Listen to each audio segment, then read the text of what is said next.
whiskey one. Sheds hit the fan and we're overrun. Sending boys in the trucks with the 50 cals. Tell every swinging dick bring extra rounds. Hang in now, boys, we're on our way. Don't send them on to heaven before we get a taste. Whoa, cry havoc, let's slit the doors and roll. What you gonna do? And happy Sunday to you folks. Welcome back to the Double S Podcast. We are live. Hey, your neck of the woods, wherever you're tuning in tonight, let me know. Hit it in the comments. Let me know where you're at. And is it like as hot as Satan's taint in where you live as it is where I live? Because Colorado, y'all, has been on fi-fi. It's been warm. And don't even give me that it's a dry heat stuff. Yeah, it's oven hot, right? We're broiling out here. But not for nothing. Just telling my wife this a little bit ago. I'll take it. I'll take this over to cold and freezing any day of the week. Give me this here. My body doesn't ache after this. I sweat a little bit, hit some electrolytes, keep that water flowing, and everything's good. And the fishing hasn't been too horrible yet. You know, our waters here in Colorado stay pretty chill. Like hot for us right now at one of the home lakes that I fish at is about 76, 78 degrees, right? That's as cold, or that's about as warm as our water gets out here in, down in the foothills and in the metro area. So there's some bodies of water that'll heat up, but this one stays, right in that area. But for our fish, that's pretty warm, dude. Especially for smallies, our smallies out here. So it's been challenging. They're definitely running deeper. They're getting down a little bit, and they're finding that oxygen, finding that cooler water. But yeah, it's been a ton of fun. If you've been following us, you've been seeing the field op stuff that we've been throwing down. We have been busier this year than we ever have been. I'm happy to report so far to this point. The True Patriot Outfitters, Romans Warrior Foundation, man, we've been kicking along here and just getting more and more folks out. We were out today with a vet and his son. Always love doing that when we can connect families like that and get them out there on the water. Good stuff. Not a whole lot on the tournament side for me. As you know, I've been pulling away from a lot of that. But if you remember early on, the tournament scene that I did encounter and have the blessing to get involved in was the New Mexico Bass Nation Kayak outfit down there. And I have met some super, super cool folks down there, not to mention some pretty badass anglers. And the guy we got for you tonight is definitely at the top of that list. This young man is an absolute fish whisperer. He's got the touch. He knows what he's doing out there. And the thing I like so much about this young man is when I had a chance to meet him out there, he's dialed in. He's a good human being, and that means everything to me. That means he's going to go a long way. 2-time defending state champion down there as well, which against those anglers, that's no small feat, folks. I'm telling you that. Hey, before we get to that, let's go ahead and pay the bills here. Let's get this stuff down here. Of course, our prayers, thoughts are still with you, Brother Brian, as you are still on the heel and on the mend down there. This show, along with my nonprofit organization, doesn't exist without Brian Romans and the Romans Warrior Foundation. # helping is healing. Go find them out there on the socials. Give them a follow there. And you will see all the different divisions that we have. Ours is the Field Ops division that we manage and run for them out there. The biggest one, obviously the one we take all over this country, is the Global War on Terror's Wall of Remembrance, the @GWAT wall. If you look that up, you will see it there. Mobile memorial dedicated. It's your memorial that the Romans Warrior Foundation takes from coast to coast. You want to take your special event to that next level? Get the wall in there. 4th of July stuff. Obviously, the big holidays, those are always, sought after, so you have to book it well in advance, a solid year in advance for something like the 9/11s, the Memorial Days, the 4th of Julys. got to get in front of that, definitely to get that in there. But if you got a big town festival going on and you want to honor the vets in your community there, this is a phenomenal, phenomenal way to do so. Of course, Adam Bird and the Heroes Media Group. Without him, we don't have this platform. We don't have the audience that we absolutely enjoy and are feeling extremely blessed to be a part of. And my fellow brothers and sisters out there in the podcast world here on the Heroes Media Group. Every night, different show usually going off. Topics, resources for everyone. Go out and check out the Heroes Media Group socials. Check out the website. Look at all the different podcasts. You'll see ours on there, of course, and then you'll see all of the great ones. Brother David Willis over there at the Homefront Sit Rep, one of my personal favorites. Also, the People's Patriot Project. Love that show as well. Love those guys. Go check them out. You won't be upset. And last but not least, you haven't heard about it too much here, but we got some news I'm going to share with you real quick, and then we're going to bring in Mr. Chance Hubbard in here in just 1 second. The Patriot Borderland Kayak Series. This was kind of it was an experiment maybe this season, and it's been a phenomenal success. We've gone from New Mexico up to Kansas. We've had a couple in Kansas up there so far. And we've made the final decision here to reschedule the August 22 event that we were going to have at Mound City, Kansas. We're going to be rescheduling this because we want to make this a memorial event. And in order to do that, there's a few things that need to get into position, and we need more time. So what we're going to do is we're going to reschedule this after speaking with the family till next spring. We're going to get this in for next year. And we're going to set this thing up. I've got some people to call and get put together here, and we will have the Billy Ray Floyd Memorial event that we're going to be putting on there. So that's going to be that. So that means that the next PBKS event, we're going to double up on the prize giveaways and such. So it's going to be a phenomenal. And you know where this one's coming, folks? It's where we started this season in New Mexico. We're going to end it in New Mexico with that fantastic group down there. We're going to Ute Reservoir October 10th, going down there. Come join us when we get it up on Tourney X. Get in there. Vets, first responders, you guys are going to get in for no cost whatsoever. We are going to be connecting up with Anthony and the whole group down there to really promote the heck out of this thing and try to get as many folks from New Mexico and from Colorado, see what we can just put together for just a cool barbecue, hangout, close the season out event, man. One final, hoorah there. And we're going to give away a pile of prizes and such, dude. And we're going to remind ourselves why we love kayak fishing in the community and give thanks to our brothers and sisters that are the vets and the first responders out there. So it's going to be an awesome deal in October. And just be sticking tuned. We'll be having all kinds of cool announcements. We got some fantastic sponsors already jumping in the deal and getting there. All right, let's see here. I think that's about it. I think we paid the bills. Let's get this dude in, man, and let's go ahead and just start talking some fishing. We're going to take a break from a lot of the heavy stuff this week, and we're going to talk fishing, talk life, and everything else. And we're going to find out what his magic secret is as to how he keeps whooping people's booty and taking their money. We'll see how much he's willing to share. Let's go ahead and welcome in two-time defending New Mexico State champion, Mr. Chance Hubbard. What's happening, Brother Chance? What's up, Mr. Gene? How you doing? Good, dog. Good. You're in your place of business down there. You all set up in the studio, looking good. You got some fun stuff to mess with. I'm going to highlight this real fast. Yeah, look at this. You got more than just fishing, don't you? Yep. I know one audio. Fishing and audio. That's it. Yep. Awesome, dude. So, are you a New Mexico native? Yes, I'm from Roswell originally. Look at that. Roswell. Yep, and then we're in Albuquerque now, so not far away. How far is that run from Albuquerque to Roswell? About 2.5 hours. Not bad at all. Not too bad. Nah, not at all.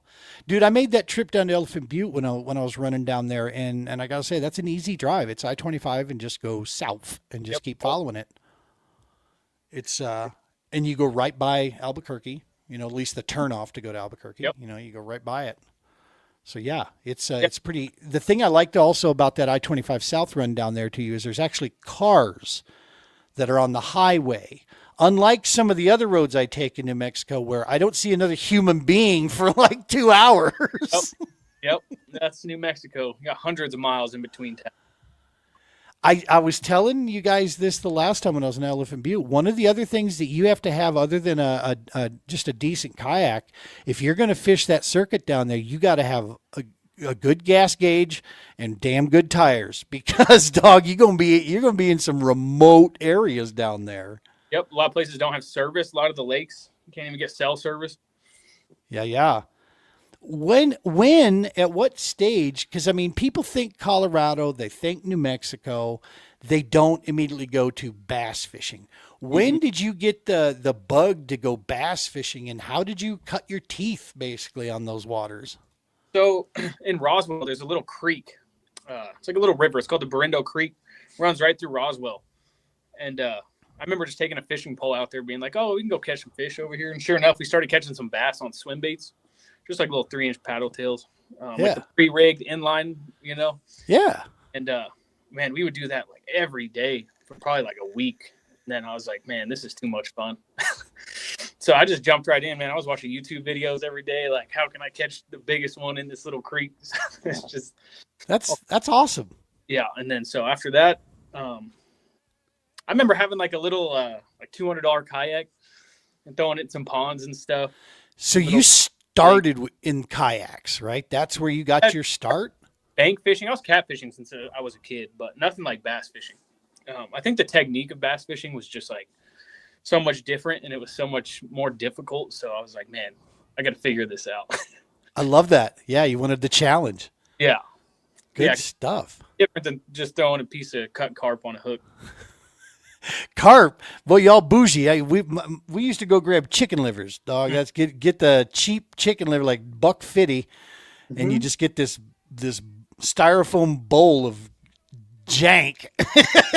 Open it up, let it sit in the sun for a good day, and then wrap that up and sling it out there. Yep. I don't know why we never had girls around.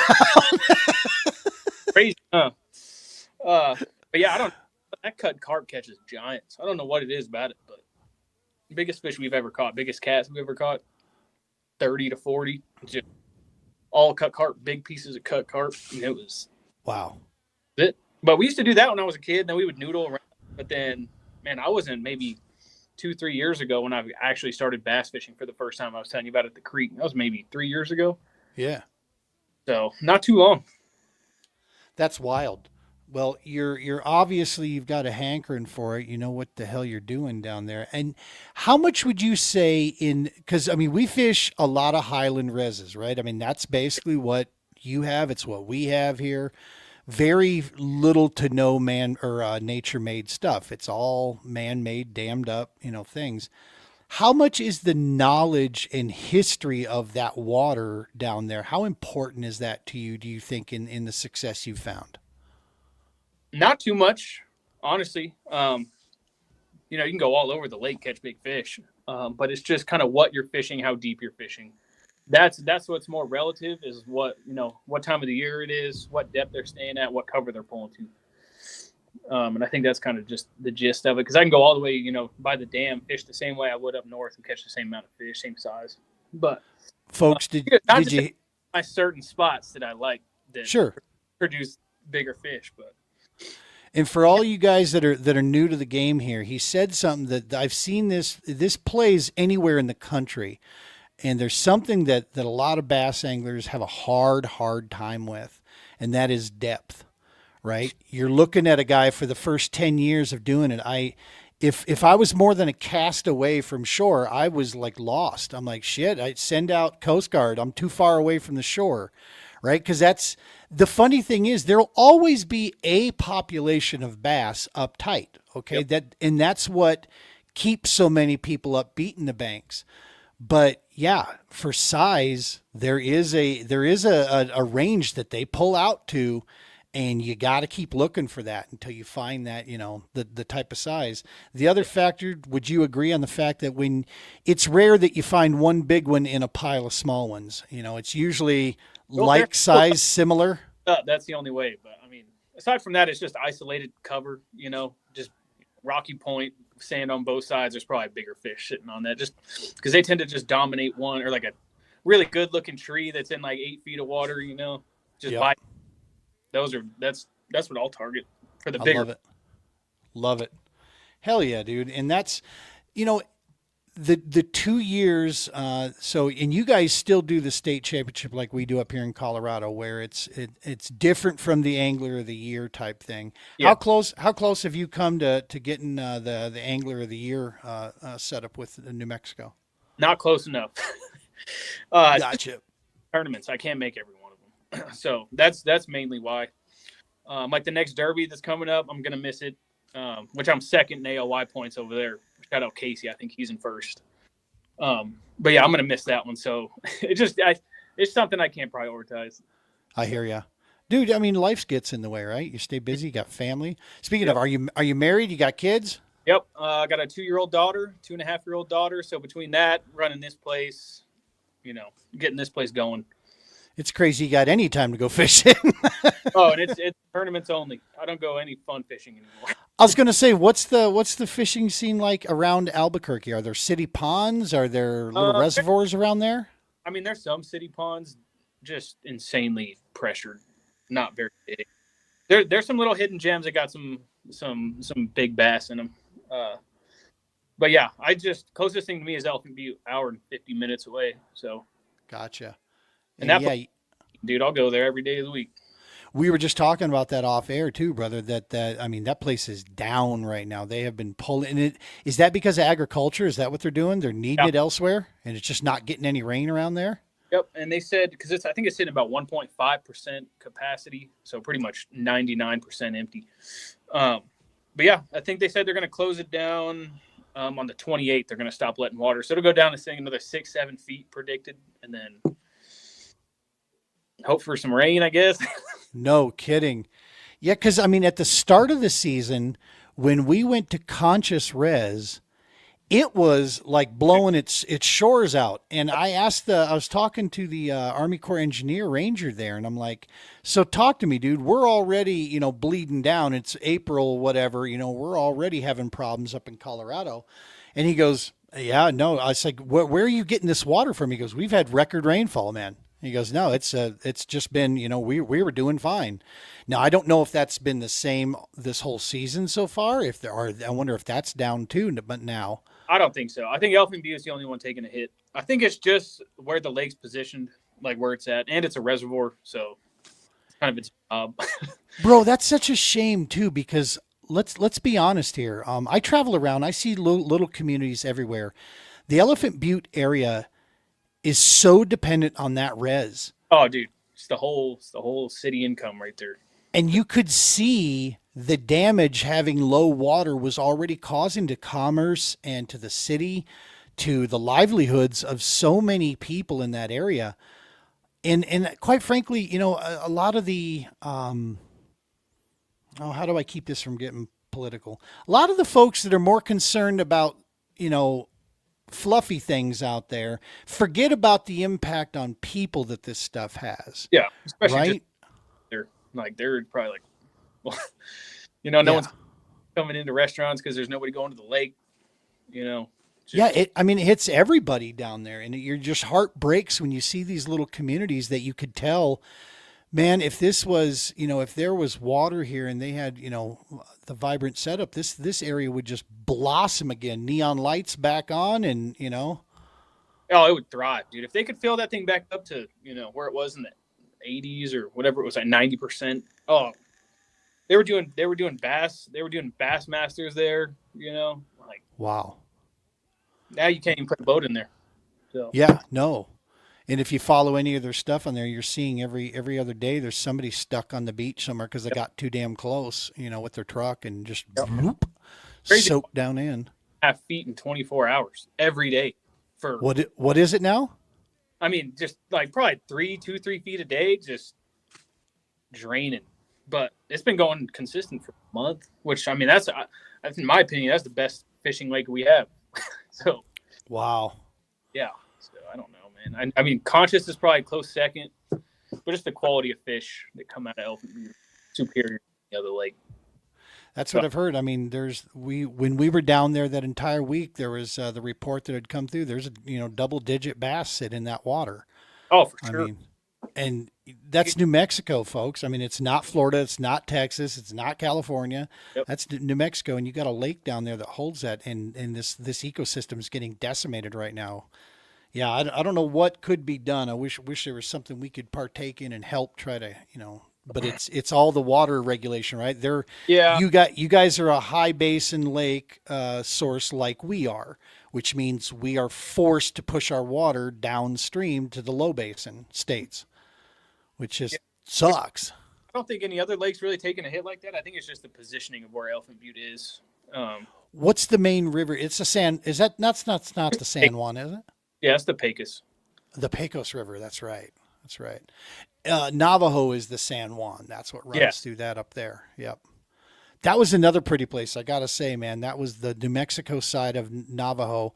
That was a cool lake. I wish I had a week to spend down there and just to explore. What's been your experience up there? Have you had a chance to fish Navajo much? I have never fished Navajo, but I was looking forward to it last tournament, but I just had some stuff come up, couldn't make that one. So I was like, dang. So you lived down there your whole life and you never got a chance to get up to Navajo, huh? Nope. I mean, not since starting bass fish, So Right. Well, that's right. You said you've just got in here. Which, honestly, the only times I've really explored any other lakes is through Bass Nation. Going to doing legs at different lakes, and because I'm so used to fishing dirty water, it's crazy. I love. Whoa! I can see 25 feet below me. Conscious was nutty clear, and I'll tell you, Navajo was as well. Navajo had some ridiculously clear water in it. It's like, okay, this reminds me a lot more back in Colorado. A lot of our res is, with that. Which I love fishing clear water like that. I love it. Nice. So Craig, one of our anglers up here, he posted up here. He asked him about sonar setup, forward face. Do you run live scope at all, Chance? Not at all. Nope. No, I just don't. I don't have the build for it. Like, because I got the 127, the SS, but it should be too much on my kayak, and I feel like I would just get too into it. So I try to not get involved. I don't blame you. I would be too hyper focused on it. But I would not be back using it again if I wasn't doing the guided trips, right?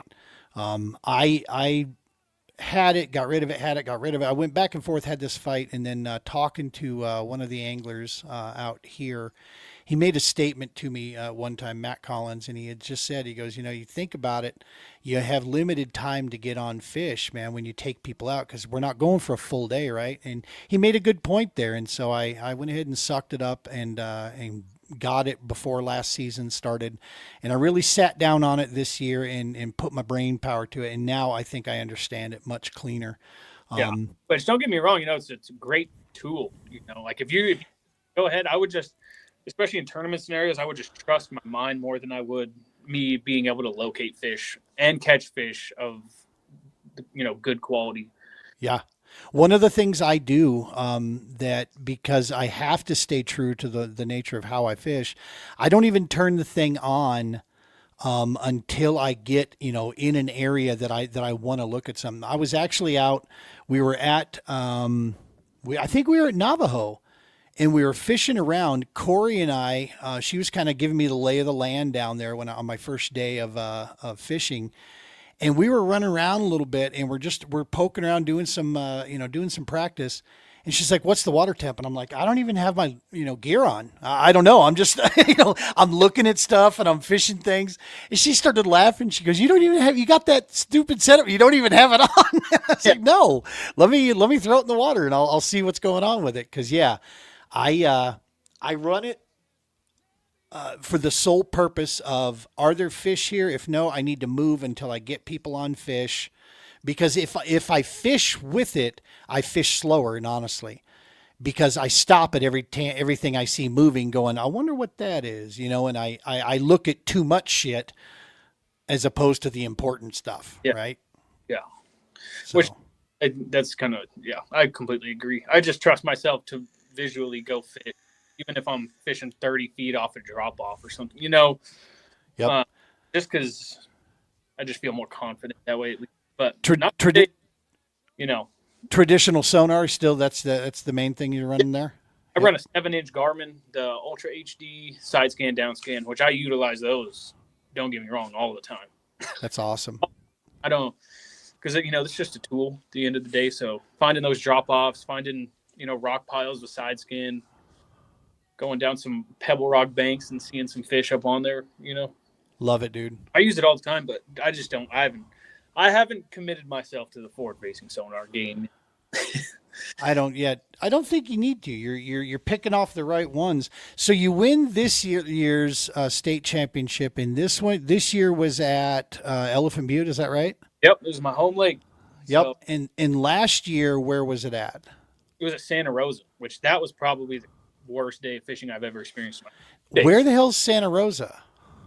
It's about an hour and a half from Albuquerque, hour and 20 minutes, maybe. So, but it's that was also another dirty water lake too, which I don't know what was up with that tournament, but it was a 2-day event, and I won with 68 inches over 2 days in total. 5 fish. Good Lord. 2 days of fishing and only 5 fish. Oh, second place, Matt Ramey got 2 fish. Good night. That thing was just like dead, and you guys just had to strap it out, huh? Yeah, it was crazy. I mean, you're going all day without a bite. Half the leaderboard didn't catch a fish in 2 days. That's nuts. Yeah, I mean, I caught one like 14, because I'm talking like, dude, we're catching, biggest fish was 14 inches. Like, you can't even catch a good one. So no surprising that Santa Rosa wasn't on the schedule again this year. Oh, but let me tell you, that lake has been fishing incredibly well this year. I think it was a condition lineup with the water being so high. Yeah, there would just be about a 20-minute bite window. I remember day one, I caught 1 fish, and then right like earlier, maybe like 11 o'clock, and then right before lines out, I was fishing right next to the boat ramp, just flipped in this little tree and caught another 12. So I had 2 fish on day one. I was like, oh, I'm done. Like, there's no way I'm competing. And I was the only one that caught 2 fish on the first day. I was going to say, what's going on in your mind, dude, when you have a day like that? You don't know what the rest of the leaderboard. You're expecting somebody's been sandbagging or whatever. Yep. You go back, and when did you realize? Were you picking it up at the ramp, hearing some guys, or did you wait till the captain's meeting and see those results going, oh shit? Well, it kind of started unfolding because it was super windy too. Both days it was real windy. So, we're all dragging our kayaks up, and everyone's like, man, I didn't catch a single fish. Or I asked somebody, I'm like, how many did you get? Like, 113, 112. And then I'm started asking around. The most I heard all day was 1 fish. And I was like, okay. Huh. Well, all right. And so, yeah, I mean, half the board didn't catch a fish first day. I think there was 5 others that had 1 fish on day 1 as well. So going into day 2, I was already up, I think, 13 inches. So that was already a big edge, because if the bite's that tough, it's just that tough. That's damn near 2 fish when it's fishing like that. Dude, it's probably 3. Right. But, yeah, I remember day 2 going out there, and I didn't go to my first spot. I went to a completely different area because it was going to be windy going into the spot. So I didn't even want to risk coming all the way back across the lake in the middle of the afternoon. So I just found some shallow flats with like some grass sticking out. And then I would find just like a couple actual tree branches sticking out. And I'm talking like 1.5 feet of water, just like on a little flat off the main body. Wow. I caught all 3 of my fish in about 15 minutes at about 8:30 in the morning. I'm talking 12s. Wow. Barely getting over minimum. And I caught 3 in about 15 minutes, and that was it. Didn't catch another fish all day for the next 7 hours. That's tough fishing, man. So, I mean, I was hoping that those 3 got it done for me, which it did. But I had 2 fish that were 11.75 that I just could not stretch. And I was like, man, these You're squeezing him down. sitting there just like messing, couldn't do it. So I'm like, man, but it was crazy. And then this year it was at Elephant Butte, which I felt significantly more comfortable because that was the first time I fished Santa Rosa. Oh, wow. So we got Tommy Salisbury here. Got a great question here. Basically, is the day before practice, is how important is that to you when you go into a new body or even a body of water that you think you know? Do you get a chance to get in the day before? I try to. If we're doing a bigger tournament, more people for sure. State, for instance, I will go out the day before, at least in the morning time, because that's where you typically build the biggest bag. At least for me, first thing in the morning. So I'll go out first thing in the morning, and I'll just find, eliminate dead water. Be like, okay. I was going to say, how much fishing do you do on that day? Like actual fish pulling them in type thing? Not much. I mean, I'll cast some areas, and if I'm getting bit, I'll kind of just shake them off. I mean, obviously, if I have to reel them, but I'll try to just shake them off. Just figure out where these fish are setting up at, what depth they're sitting, what structure they're relating to, and just stuff like that. I mean, it's not really that crazy. It's just kind of figuring out where there's populations of fish and where is just water. Where this isn't even. I'm not even going to go in this area. So I think just that. I mean, I will do some fishing, but yeah, just really figuring out where, like, if I'm seeing trees in the water and I'm flipping trees on practice and I'm getting bit, I'm obviously not setting them. But if I'm getting thumped in the trees, then I'll pull out, go see if they're sitting on the points. Be like, okay, I know that they're relating to trees, or I'll go in there, flip 8 trees, not find a single fish, and I'm like, okay, not fishing trees tomorrow, or just kind of figuring it out like that. Not fishing them primarily, at least, right? Yeah. Just figuring out where they're at and if they're there or not. Very cool. Yeah, and so if you have a chance, and is it one day of practice usually for you? I mean, most of the water down there isn't really that big that it requires multiple days, right? Yeah, I mean, dude, that's just how I go to. I just try to find dead water, eliminate it, or, because I can't tell you how many times I go practice, I'm super confident, go to tournament, not anywhere to be found where I was, where I caught or was getting hit 5 times the 12 hours, or, you know what I'm saying? Like, yep. So. Especially when you're dealing with smallmouth, dude. They're such a nomadic breed, man, that they just take off, where you think, ask any angler that fishes lacrosse on the regular Lacrosse, Minnesota on the river, and they will tell you if your game plan is smallmouth bass to try to win that tournament, you will invent syllables in new cuss words. I mean, it is those fish down there, those smallmouth down there. Now, let me tell you though, when you do find them and hook up on them, they are long and mean. In the kayak game, it's super good. In the bass game, they're real skinny. So you got to, find the right ones. But yeah, the smallies can be real fickle like that for sure. Hey, we got brother Brian here, who from the Romans Warrior Foundation. Kick in. Love you, buddy. Keep taking the fight. You are in America. Thank you so much, Brian. I appreciate those words, brother. This guy right here, Chance, just so you know, early on when I still had a fishing business, I still had my bass boat. I was still planning to, the name of the game was to hit the AAAs, right? I was going to hit the Toyota series and start running that around the country, 2-3 divisions. And I knew I wanted to get into the nonprofit game. And I had a chance. I came across Mr. Brian Romans at an event here in Colorado. And it took pretty much 1 or 2 conversations. Next thing I know, they had another stop here. I bring my rig and everything up to that stop to hang out with him for the day. He gets freaking COVID when he's out here. It's like, what the hell? He's living in Indiana at the time, and he's out here doing this, amazing work. Poor guy gets COVID.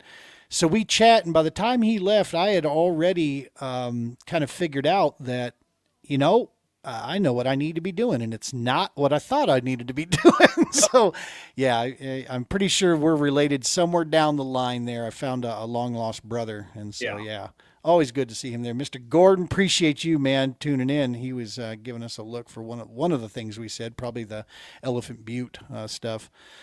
But, yeah, man, so getting back to the fishing thing here,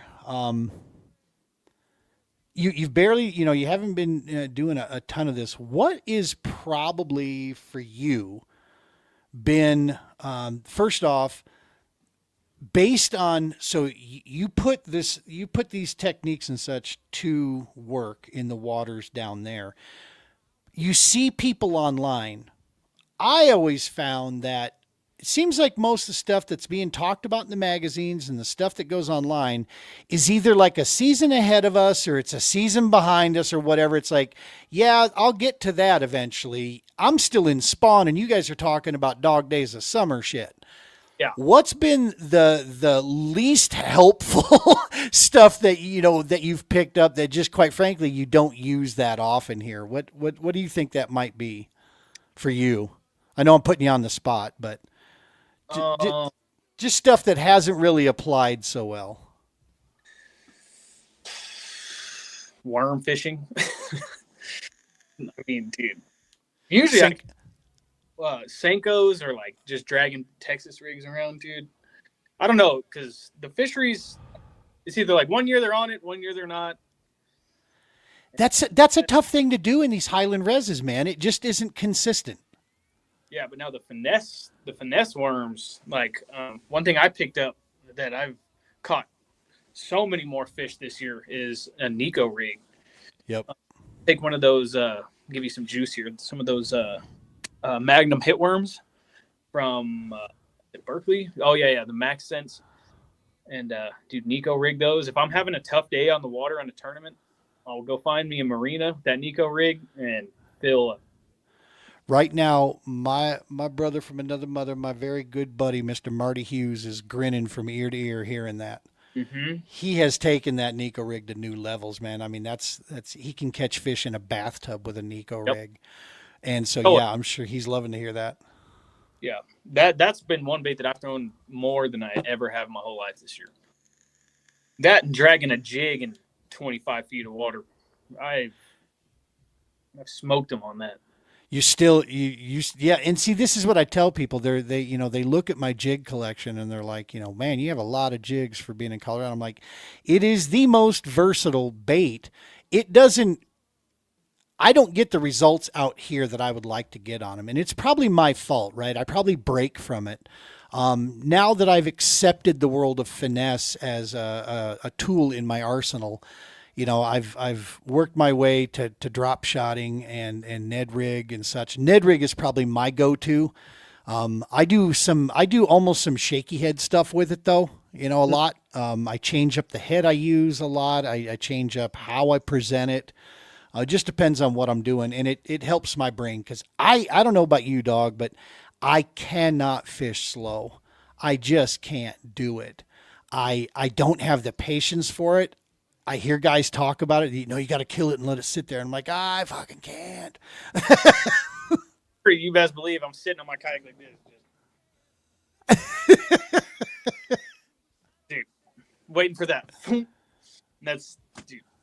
Because, I mean, the middle of the day, dude, there is, could catch them cranking. But when it's that hot, I'm talking, I think our last tournament was 102 out there. Oh, yeah. It was warm down there. They're not going to be sitting in the, get throw deep diving cranks, probably fire up a school, but dude, just dragging something slow on the bottom has just been money for me this year. That's awesome. Yeah. Whether it's a little tiny finesse jig with like the little Great Lakes finesse crawls. Yep. Throw that on like a little bitsy bug jig, go drag that, hop it around on some spinning gear and produces so many more bites than a full size jig. I love the fact that the bitsy bug there. Strike King still getting it done, dude. I mean, people those Great Lakes finesse craws, they're twins. People get so caught up in all the name brand, fancy stuff they see on YouTube or whatever. Dude, Strike King still gets the job done. They just flat out do. They build good baits, man. They just, I personally have, I've got some things of theirs I'm not a big fan of or whatever, but yeah, I still have some Strike King jigs. I got, S jigs. I'm all over the Strike. Those bitsy bugs are hard to beat, dude. Yep. Ratio, it's like once you do hook them, I swear they don't come off. Another thing Strike King does on the munch down is their little buzz bait. Dude, that is the ultimate to me. That little buzz bait they make in that dinky size. There's times where I'll put that thing on a spin cast reel and I will skip that right into the middle of trees and pull that thing through there and just get smoked. Bull Shoals, that was how I put together a limit going to Bull Shoals. I'd never been there. I started getting on this brush pile bite, and literally I was going down the bank, skipping into the most gnarly shit you could find on pure braid, and just pulling this little Strike King buzzbait back through it. Yeah, they do a good job at toning. You figure they got a few anglers on board Strike King's name. They might know Yeah. what they're doing, right? Yeah. Might have been doing this a little bit. Exactly. For Yeah. sure. Those little- Brick, I don't know exactly if that's English that you're using right there. I don't know what you're referring to. A is just a heavy crawfish gene. What he's been drinking again. He's got to be. I don't know what he's talking about here. Explain. Use more words, Brick. What are you getting at? He's from Arkansas, Chance. You got to forgive him a little bit there. Rock, dude. I know. So Roswell is, how close are you to Texas there? This is the other thing. It's not that far, is it? I think it's about 6 hours. Oh, is it really that far Yeah. away? I mean, I drove from Roswell to OHIV in West Texas, and it was about 6 hours. And I know that's not too far off the border, so maybe about 5 hours. But what about the little panhandle of Texas down there by Carlsbad? How far is because isn't that, I mean, you get down to Carlsbad and then you No, got the closest thing to Texas is Las Cruces, New Mexico. Oh, okay. That was right next to El Paso. Yeah. That's as close as we are, but from Roswell, it's a little further out. Gotcha. I can't remember, did you make it to you did make it to Carlsbad, didn't you? Yep. I think Yeah. I third with 84 inches or something. Yeah. Yeah. I missed a freaking giant. Still think about it. It haunts you, huh? Oh, dude, I flipped up on a rock, set the hook, saw her whole body turn sideways in the water, and then my bait just came flying back to me, and then I flipped 10 feet down the bank and caught a 20 and a half. So I was like, man, if I would have caught those both, It'd have been lights out. yeah, dude, I still, because I mean, I just remember seeing like the whole body in the water just turning sideways, and I was like, oh, that was My a goodness. dirt shallow. Yeah. Dude, that was a cool place. I came down there. I made that drive. It's like 9-hour run. I got down there from here. So I have now traversed the entire state of New Mexico, north to south. And I got down there and I brought just my older kayak with me. No electronics, no nothing, right? I just a trolling motor was all I put on there. And I absolutely loved it, dude. I got down, I can't remember what the name of it was. It was a section of river just beneath the town. What's that? I think it's the Pecos. Yeah, but there's a section they call that area down there. Is it 6 Mile or something? Yes, 6 Mile. Yes, that's it. So I got into 6 Mile down there and just, ran up and down that thing, man, and went to work. Yep. I thought so Anthony was in there as well, and Jonathan was in there. There's another guy. I thought we were going to have a day, dude, because practice the day before, she was fishing pretty good. I mean, I shook off a lot of fish. Got to the point where I just put the screw lock head on, so it had no hook. Yeah. And I had just put a little soft plastic on there and was playing around like that. And, dude, I shook off a lot of fish in practice. And on tournament day, bro, ghost town. I don't know if they all grabbed their bag and their little stick with the bandana on it and left town or what the deal was, bro. But, yeah. And Anthony, same thing. We were just tough fishing down there. One of the dudes that was in there in practice made it to like 10:30 or whatever, and then he bailed. He actually just loaded up and went to a different area. Yep. And I was like, wow. But yeah. Going around that, like me and Matt Ramey have fished Carlsbad a few times because it was the Road Runner. So there was a few different bodies of water. And so me and Matt fished the same body of water, which just seemed to produce the bigger fish. I know he had something like 88 inches. So I was going to say he knows a thing or two about that area. Yeah.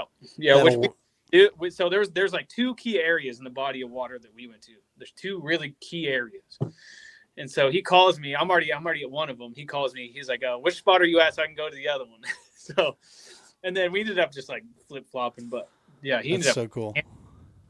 Big 7-6 pounders on a frog, but in the middle of the day, I wouldn't have thought. So love it. Yeah, that old Ramey, he's pretty squirrely in that area. He's squirrely anywhere he goes. Homeboy can catch some fish, man. He knows what he's doing. Yep. He's always in the back of your mind. So exactly. Did you get a chance to come up most recently to that Trinidad thing? Did you come up and do that? Yeah, I didn't either. I wanted to, but we had some I, did, prior, I prior didn't do stuff. the tournament either for Conscious, but I am going to do the Team Ute tournament. That's going to be fun. Oh, the team Ute Yeah. tournament. When is that now? August. End of the 18th, I believe. Very So, cool. a couple Very weekends. cool. Now, and then the club championship is the Conscious Ute combo. Are you going to come down and do that one? Yep, I'll do that one. Sweet. I need to get Yeah. better at lakes too, man. I don't fish them enough. You should reach out to Anthony. We're trying to we're thinking about doing like possibly an Airbnb in Tucumcari, so we're right in between the two lakes. Yep. And that way we can just, day one we can run up there, day two we can run that way. So yeah, hit him up, dude. That'd be cool to hang out down there and chop it up, get some good chow, and see what the hell we can do down there. That'd be a lot of fun. I've only seen the north side of Conscious. I've never been to the South Shore to check it out. Up the river is where it's at, apparently. Yep. I liked the area up there. It was very comfy. That lake is It really is. Yeah. And they got some fantastic campgrounds there. That was really, really cool to see. Saw my first ever in the wild roadrunner. Yep. He's hanging around the shower house, running around there. I see him running through the middle of the road in Albuquerque, dude. I was gonna say, yeah, you guys haven't, dude. I'm a grown ass man, and I'll tell you, the first time I looked him inside my head, I went meep. I mean, it was just common, just normal for me in my head. I was like, there he is, looking for the coyote. Yep. I always see them with lizards in their mouth too. Oh, no kidding. But yeah, those two are big. They're super fast, super fast. Mm-hmm. So cool, man. So you got a wife and kids. You got a good job there, been a career. Now, did you go to school for this, or is this just something you learned over time? Yep, I went to an audio engineering school in Tempe, Arizona. So I did that, and then I was in New York for like 3 years, and then I went to Los Angeles for about 3 years. I was just doing like recording, mixing for a lot of labels out there. So brought it back here, started doing my own. Like I had my own spot. I was really just mixing, doing a lot of audio mixing, and picked up the old spinning rod, and here we are. What is it about Albuquerque that keeps you there with your family and such? Is it family connection? Is it you just love the area? What is it about Albuquerque? Because I mean, it's kind of like an oasis, right? It's this big ass city in the middle of nada. Yep, just an opportunity for what I do for work too, and yeah, we got family. My fiance's family lives here. My family's 2.5 hours away, so it's way better than anywhere else. Yeah. And for a guy that loves to fish, you're okay with the Highland Res game. That's what I like. Nice. Good stuff. I'm just now coming to like, okay, fine. This is what I'll fish. I figure I'm not going to go anywhere. It's same with us. We got family out here, so I'm not leaving. So I got to get used to this stuff out here. Now, do you have a pedal drive in your Run power? the Kayak Tarova, the Minn Kota. Gotcha. Which has done, dude. I've hit some gnarly rocks and trees in that thing. It's going strong. Plenty of line wrapped around it. The thing's a tank. So we have a lot of smaller lakes around the metro area that I find myself needing a pedal system because a lot of them I can't get electric motors on, they won't allow that. Or a lot of them I got to kind of hump back into the, distance to get to it. And I don't want to try to haul this barge that I have, loaded to the nines. Do you run into that much, or is it you just don't get a chance to get out that much? So, no, I don't really run into that problem. Any lakes that we go to here, it's all running the motor. Cool. Yeah, Cool. I don't ever find a reason. We're not doing like real up the river fishing and stuff. Yeah, the motor works pretty well. Awesome. What's the furthest away?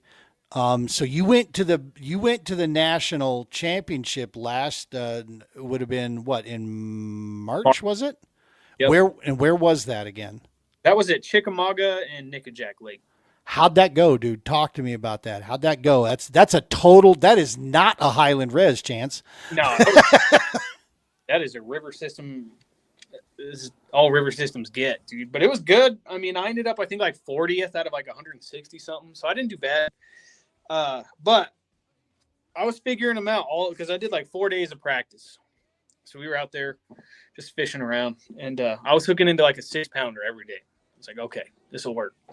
Come tournament day, go to my spots. It was like a lot of grass flats, like on the edges of grass flats. Those big girls would stage up for pre-spawn. You could find them sitting there. And 3 hours in, I didn't have a single fish on day one. I'm like, son of a. Dude, I just cut up a creek arm all the way up. Found some really good like chunky rock areas with a lot of docks up these like little creek arms. And dude, I was just throwing a jig around under some docks on some chunk rock, and ended up putting, I think, like 86 inches down on day one. And I had no idea what I was doing for day two, and went right back and did the same thing. I think for like another mid 80s bag. But yeah, I think we ended up top 25. So I think I'll have to double check on that. I think it was top 25, top 30, something like that. But I was happy with it because, man, I had never fished a river system like that ever. Yeah, that's a completely different critter. You know, you gotta, and that's the funny thing. You talk 86, and where were you sitting after day one with 86? I think like 38th. Yeah.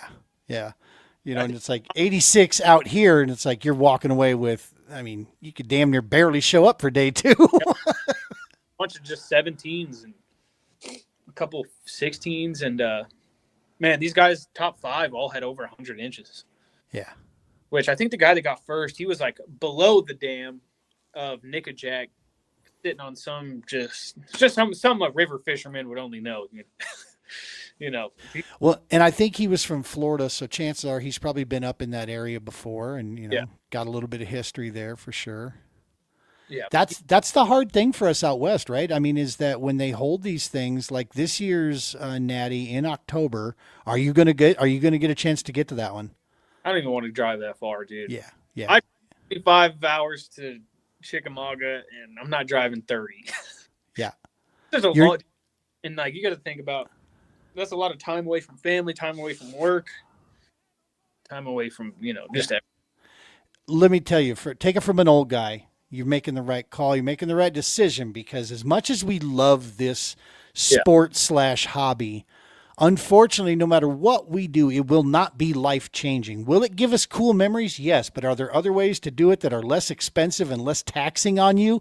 Yeah. 100% there are, right? Yeah. So, yeah, our state champ out here as well, Jason Lovell, he can't make that run. He's not going to make that run. If it was more centralized in the States, I would do it, but I can't drive all the way to South Carolina. When they start bringing them back to the Midwest, get them into Oklahoma, Texas, that sort of thing, all right, now we can talk, right? Yeah, because that's just too much. Like, even Adam Milstead, I think he got 4th. He's from Pennsylvania, really good kayak angler. Met him out at Chickamauga, and I think he ended up at 4th. Went home with, I think, $2,500, and he said I got 4th in the national championship. Went home with 200 or 2,000. He said he felt defeated.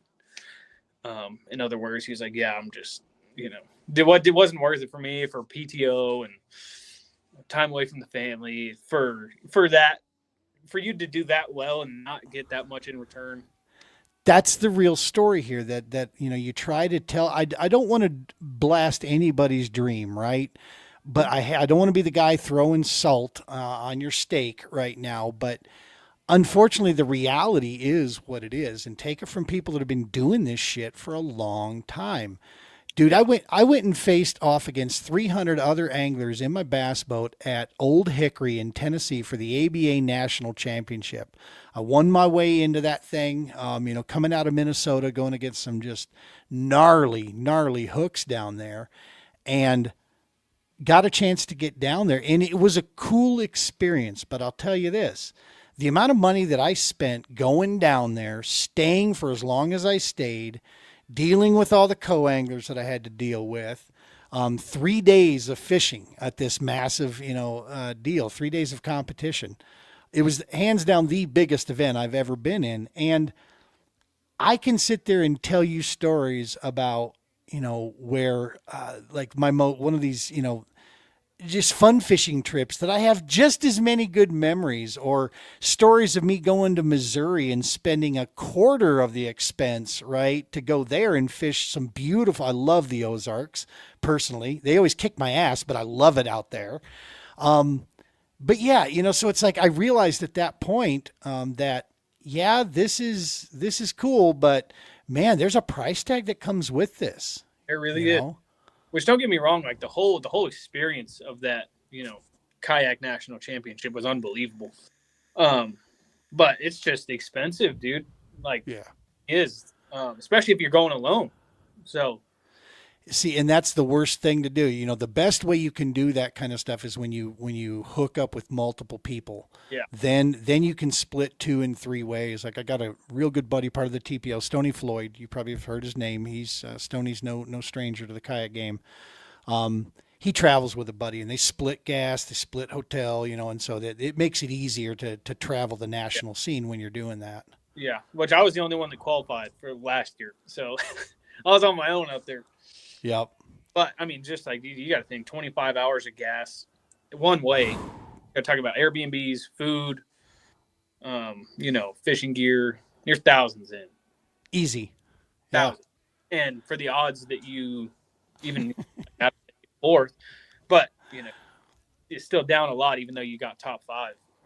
But nonetheless, then and the experience itself was amazing. But cool to do the first time, but those second and third time, no, we need receipts now. Yep. No. Unless Nationals is at Elephant Butte, I'm not going. Right. Love it, dude. Let's get some water back in there, then we might be able to get it back. I seriously do. I mean, that hurts my feelings a lot. That hits me right in the feels, dude, because after being down in Elephant Butte, seeing that cool body of water, having a fun time down there. Day 2 kicked my tail. Day 1 was a blast. But actually, day 1 was the benefit tournament, and then day 2 was the state champ. Yeah, so on the state championship, I couldn't find anything that I found on day 1 whatsoever. Not even fish that I pulled out of that lake on day or on state. Wow. First, 6:30. It was a 23.5. So I was like, great start to the morning. Well, during Saturday also, you caught that monster-ass catfish too, didn't you? Cat on a 3-inch paddle tail underspin. I just went, and then it was just like. Talk to me about that. What did that thing end up being? Where, how did it, you're looking for bass and then you find a dinosaur. Yeah, so pretty much it was the end of the day. It was like 2:00. I'd caught like maybe like 5 white bass over 14 inches. So I was doing pretty good placement wise, at least for the Zia tournament. Which I was like, cool. Like if I catch a big largemouth, even better. But I came over to in the back of kind of by Rock Canyon. I don't know if you're familiar, but there's a big line of tires that sits, and it was just out there by itself. It wasn't like protecting the wake or the wake zone. So I just saw it out there, and I was throwing an underspin around, just right under the tires, maybe 2 feet down in the water, and yeah, it was crazy. I just kind of, it was 30 minutes till lines out, and I was like just kind of messing around. It was windy. Going through the motions. Yeah, I was just sitting there on my kayak, just kind of casting parallel with it, and dude, I felt like my line kind of jumped at me, and I was like, "What was that?" And then, sure enough, it hit it again, dude, all the way down. I was just, and I was throwing it on a medium fast action bait caster. So my 10-pound line, I was just like, and then I pick it back up, and then all the way back down, dude, for about 10 minutes. I was going to say, they have stamina for days, catfish do, man. They just don't tire out. Dude, I was just holding him, like, up, because my rod was straight in. You're waiting for the cracking sound, right? And he would take my drag down, and then I would just reel down, and then I would just pick him up. Dude, it was so heavy. It was unbelievable. I didn't know how big it was because that water's so dirty until he was out on top. Getting that thing in my kayak, dude, I called Anthony. I was like, I can't measure this thing in my kayak. Can I do it on this little dock over here? Just like holding it, like both hands. What did that thing end up? Because you took it back to the marina so you could get it weighed. What did it end up being weighing? like a little dock area right there. But I had a Oh, yeah. I had a Oh, scale, nice. 19 pounds, dude. It was That's big. insane. Yeah, big cat. Lucky. I had about a 15-pounder take me through the weeds at Wilson Lake in Kansas and just put me on a catfish rodeo, dude, because he went flying towards my front motor and I had to turn off spot lock because I didn't want to wrap the line up right. Yep. He hit my motor and I watched my motor boom jump up as he went underneath the boat. And yeah, so when I took that spot lock off, he pulled me right into the cattails. And it was just like, oh my gosh, I'd only been in a kayak for like 3 events to that point. And I'm thinking, I'm going to like this. This is it's a lot of fun. I've never seen a jig take off that fast before. I pitched it in and all of a sudden, poof, it was gone. Yeah. Well, dude, my first thought was it was a striper. Oh yeah. But I guess it was just a big old blue cat just suspended under the tires. But yeah, it was crazy. I thought at first it was a big largemouth because it just like kind of took it down, and then I picked him up and I felt how heavy it was. I was like, "That's not a largemouth." There's no way. No. So I was like, striper maybe, and the way it was just kind of going straight down, and then I would just kind of slow pulling back up. You know, I was like, it's just a big old catfish. Are there any other regional events other than New Mexico Bass Nation Kayak? Do you get involved in anything like around Arizona, Texas? Do you jump into any of those ever, or is it just kind of when you can type thing? Yeah, I know. I've done a couple of Texas bass. I know we won in conjunction with them this year too with New Mexico Bass, or I think it was the West Texas Kayak. Yeah. But Yep. yeah, Texas is definitely the next best option there, just because they have better fisheries. I was gonna say, is there much in Arizona, dude? Especially not on the east side of Arizona. Probably not. About it, from what I know. And that's a haul even from where you're at. Nope. I go to Yeah. San. It's about an hour and a half. Elephant Butte's about an hour and a half. I think Fort Sumner's about an hour and a half. Yeah. we got here. So Yeah. It Havasu just looked like a very big version of stuff I already fish. And it's like, I don't know, man. There's got to be a hell of a good reason for me to go to Havasu. yeah, me too. Yeah. Awesome. I'll do the bass stuff here, and then I'll do the Derby every month in Elephant Butte. Oh yeah, with Manny down there. Yep, Yeah, hang on. Where? Oh yeah, sitting. You can't. Yeah, right back there. That's my little 5th place. Yeah, I got in the one that I jumped in with them there. Yeah, I got me some I guess software. It's wood, so it's kind of hardware. Yeah, man. No, Manny's a good dude. That was a lot of fun. I wish I could get down to that neck of the woods a lot more, but. they're always so fun. There's always some crazy bags. I think Brandon Huff had 88 inches this last. Wow. Oh, and it was a tough day of fishing. He just like produced just some really big bites and put the hammer. I think he won by like 12 inches or 10 inches. Good Lord, a whole fish. Yeah, it was just like he had it dialed in. Yep. Well, that's cool, man. I'm looking forward to the fall stuff coming down. There's September. We're going to be coming down. We got the state championship down in New Mexico, which is going to be Conscious Res and Utah Res or Ute Res. Between the two, it's a 2-day event. That's going to be a blast. And then we're going to close. The PBKS is going to close out there in October, the second weekend in October.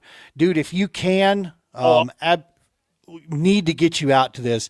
It is a chance to come out. And yeah, we compete, if you will, on Saturday, but it is the stuff you're going to remember is around the campfire, hearing these guys, the stories that get flying. It is just such a blast to just come together with no pressure whatsoever. It's just fun, dude. It's just a hangout, chopping it up. And yeah, especially when you start, get a few barley pops floating with some of these guys and the jokes that get flying. The stories, good God, if Uncle Billy can make it there, that's going to be a huge deal. Anthony, if you're listening, buddy, make sure Uncle Billy can make it again, because he was a riot to have that guy around camp. And yeah, man, would love to, like I said, love to hang out with you there. We're going to be getting the campsites lined up. Going to try to get 2 or 3 of them for this one. And so then if people are tent camping, or if you're in, so a lot of guys will just camp down on the beachhead again, I'm sure. But actually, no, scratch that. This is for that chamber. Yeah, that's the PBKS one that we're doing at Ute. So I don't even know much about that campground area down there. I'm going to trust Anthony and Ross and those guys to really. They know that well, dude. Yeah, we'll trust them to get us in the right spot there. To get lined up. Well, cool, man. So that's what's the rest of your season look like here for fishing goes until you actually last question, no, really, how many months a year down there can you honestly get out on, the lakes and such with your kayak? Can you go 12 months down there, or because it rarely ever freezes completely over, right? Get in there year round. That is so cool. Water, but it's not year round. You can fish in the middle of December if you want to. We do out here. We go out and jump on waters, but for us, the only place we can really go, is head way south down to like Pueblo. That's 2.5 hours for me. Yep. Last year, I think it was the middle of January, and we're talking low 30s, but 70s in the daytime. So I mean, it's not cold waters, sub 40, but you can still get out there and get on them. Yep. I personally enjoy the challenge because I've never had an opportunity to truly winter fish, right? To test my skills at changing up my bait presentations and how and where I'm looking.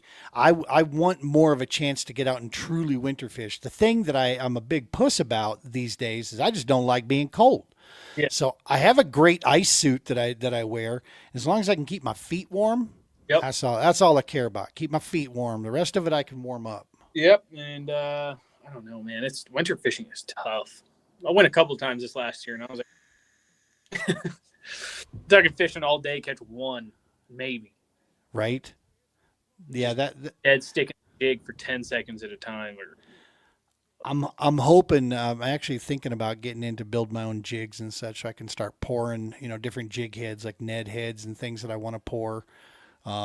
That way I can use eagle claw hooks the way I want to, the right hooks that I want to use. And so, yeah, I'm actually thinking of picking that up. And between that and building rods and learning that skill there, it's like, yeah, that's my winter. And do a lot of podcasting interviews, and then we'll be ready to go and start traveling to get back out there again come March, Yep. I will say a jig, though, has been a staple for me this year. I love it, dude. Yeah, it's the dirty jigs, like 3/4 ounce. Football casting, what kind? Football, and with the chunky D-bomb trailers, I think. Is that what it is? From Missile? Yeah. The D-bombs? Yeah. Dude, I just killed with D-bombs out at Clear Lake when I had a chance to go there. Yep, the Missile bait, dude, those are some of the best jig trailers. Dude, it's crazy because those trees that we have at the butte, they're not very dense. So it's just very sparse. Oh, dude, I'll flip those half-ounce football jigs in there. Man, I caught 4 4-pounders a couple weeks ago. Just in the trees, I would flip a football jig in the tree and just let it fall. And, dude, pick my line up and just. See, I love hearing the fact that you fish football jigs in more versatile areas. Yeah. I was throwing a football jig into the brush at Clear Lake, California, just 2 weeks ago. Yep. And yeah, catching fish out of it, dude. Mm-hmm. It's like, no, football jig has a lot more areas to throw than just on rocky bottoms, dude. You can do a lot with a football jig depending on size and such. Yep. I mean, dude, I was flipping trees with it all day long. That is so cool. And I never got one time, not once. So I mean, I was like, man, it's working. I'm telling you, we got to plan a trip, man. I was talking to Anthony about this to take some guys. We need to get a small convoy together. Have you boys come up here, stop depot at my place for the night, crash here, and then we get on the road and start our 12-hour run, hit a hotel, and then finish it off because it's 19 hours from my house. But I'm telling you, as a bass angler, you have to get to Clear Lake at least once in your lifetime. It is unlike any other body of water that I have ever seen or heard of. Normally, bro, I build these things up in my head, and when I get there, the stuff lets me down because I've put so much pressure.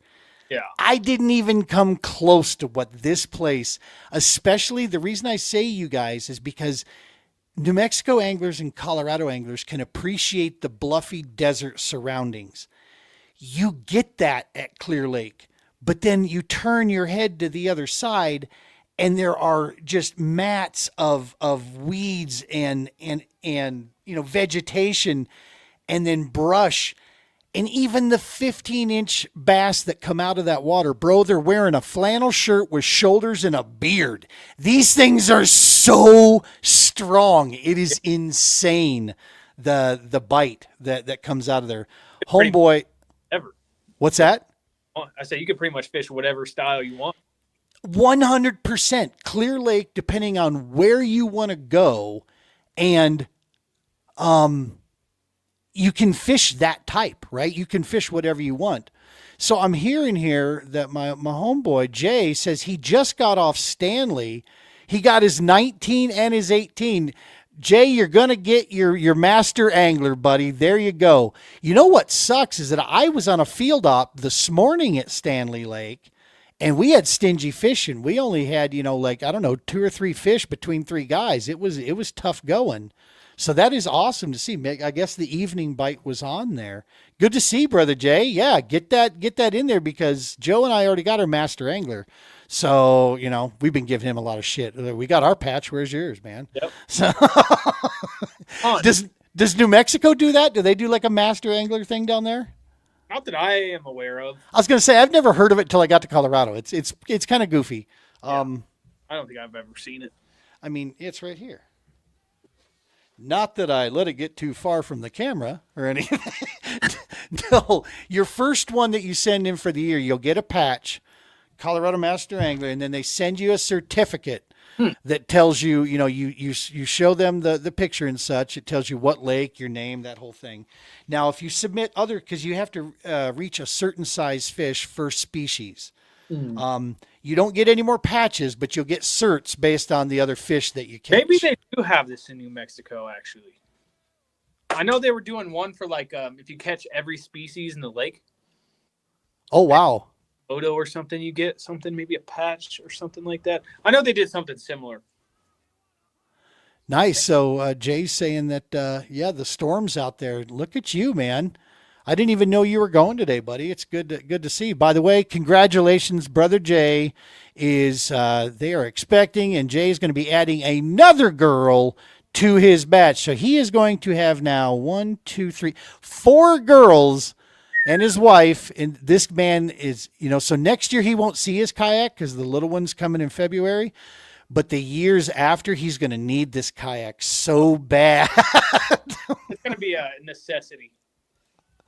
Absolutely. So that is so cool. Awesome stuff, Jay. Good to see, man. Appreciate it. All right, buddy. Well, listen, Chance, I can't thank you enough, dude, for coming in here and chatting here. The one last thing. Okay, hang on. He's hit me. By the way, Gene, that 19 was on the third cast, first fish on that new Kistler rod you got. The Argon rod with the magnesium reel. Hell yeah. So now you know how it's going to handle the biggins. Yep. Good stuff. Nice job, Jay. So yeah, man. Last thing before we let you go here and let you out of here. Without support, and we obviously know your wife and your family supports you. To let you go do these things. That is a major, major key. Without our families and our support system behind us, none of this stuff can be possible. They give us the time to go do this. They let us have this ridiculous hobby that gets very expensive. But also, from time to time, there is equipment that's involved. Do you have anybody that's been working behind you that's been, helping you kind of, ease some cost or at least getting you on the right type of baits and such that you like? Or has that not come to fruition yet? So, I haven't really reached out or looked around too much, but Chris Klein has made me some killer stuff. Yeah, with Dead on Baits, he's made me. I was going to say Dead on Baits. Yeah, good stuff. Stuff like I don't even want to say it, just some super cool baits. Yeah. No, he does custom work. So yeah, get a hold of Dead on Baits. Talk to Chris, and yeah. Painting work on hard baits is unbelievable. He's made me some custom soft plastic. Just super cool stuff. But yeah, aside from that, not really. I just I'll throw what I like. I love it. I love it. Good stuff. All right, brother. Well, listen, I know this won't be the last time. We'll have you back here. And as we start getting closer to this, to September and such, we'll start chatting even more. Anthony and I have been talking. We want to keep the fishing vibe, going as well, talking outdoors, and what better way than to also help the club out down there a little bit by giving a platform here. So we're definitely going to be doing more stuff with New Mexico bass. So yeah, man, it's going to be fun. And come September, looking forward to that state. Have to keep me in the loop with what goes on that team deal. Maybe we'll have you come back in here and talk to us about how that went. We'll get you and Anthony in here, and because I'm interested to see how that goes. Me too, dude. I love the team stuff. Who's your teammate? Who are you going in with that? Nobody knows. It's random. It's a random draw for teammate? So cool. Yep. So cool. Yeah, we did it last year too with the Derby series, which me and Eric ended up winning it. But it's cool because, you have somebody like, I think I had all 5 of our fish. You know what I'm saying? Oh my gosh.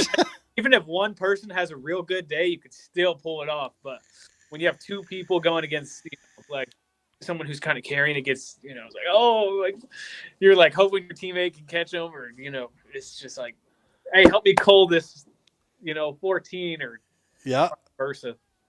So I've been involved in some team deals where it was best 6 fish, and you had to submit the best 3 from each angler go into the deal. I like that. Tourney X has that kind of ability to select that format out for the directors. They can select it. One person can't just carry the whole thing. Yep. One guy has a phenomenal day, another guy doesn't. So good stuff though. It is always fun to try something different though, man, in different formats and format. That's a good, like, you have to submit 3. If you don't, it's zeros on the board. Yeah. I like that a lot more. Cool. All right, brother. Well, listen, man, I'll let you get back to the family and such. Appreciate you cutting out some time on a Sunday night here, and we'll be definitely having you, I'm sure, back again. We'll be chatting and trying to figure out how you keep taking all my damn money. No, dude. Well, hang out here for me real quick. Stay in the green room after we roll this out, and we'll wrap this up once we're done here. Alrighty? Alrighty. Cool. All right, folks, you know the routine. We appreciate you guys. We can't keep doing this without you. Actually, we can, but we don't want to. So yeah, the likes and subscribes, that's a big deal here. Go out, check out New Mexico Bass. Go give them a follow and so forth. And actually, I'm an idiot here. I completely forgot. If you have an Instagram, get over to Instagram. Follow Chance over there. If you want to see some cool content, he puts up some good videos, get some good pictures up there.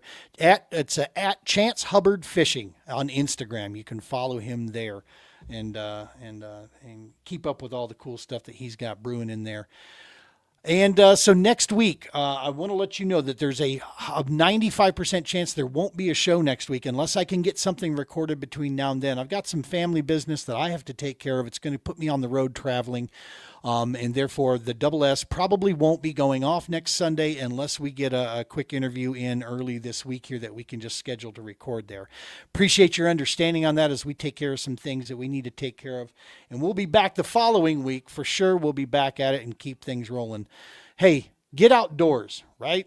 If you're doing good, if you're in a good spot, call a buddy, do your buddy check on each other, make sure that your friends and your family are doing well here. It doesn't take much just to reach out with a phone call or a text or go grab a beer, grab a coffee, grab lunch, whatever it is. Do your part there and help us keep people going in the right direction and keep that darkness and the voices away. All right, folks, we're going to roll this out of here. Tight lines. God bless. Take care of each other. We'll see you.